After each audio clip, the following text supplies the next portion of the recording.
निंदिया के डोली चढ़ी परियन के नगरी से, निंदिया के डोली चढ़ी परियन के नगरी से, आवे गो सपना नयनवा में, सुखवा के पलना में तोह के झुलावे रोज, नेहिया से भरल अंगनवा में।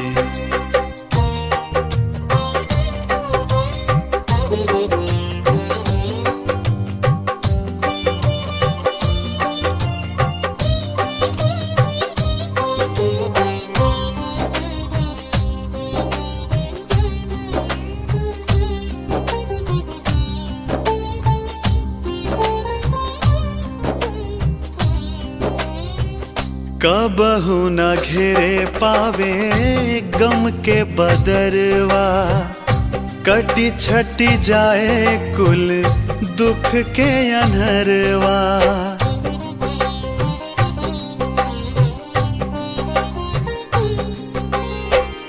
कबहू न घेरे पावे गम के बदरवा, कटी छटी जाए कुल दुख के अनहरवा। उगते सूरजवा के लाल की किरनिया, भर दे अजोर तोहरा मनवा में।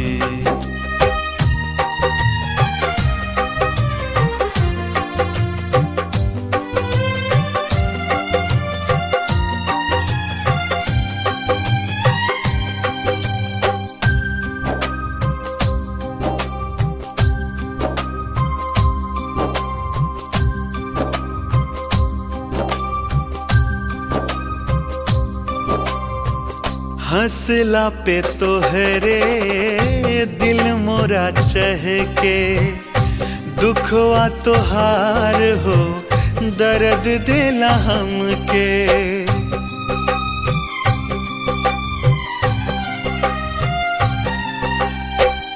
हंसला पे तोहरे दिल मोरा चहके, दुखवा तोहार हो दर्द देला हमके।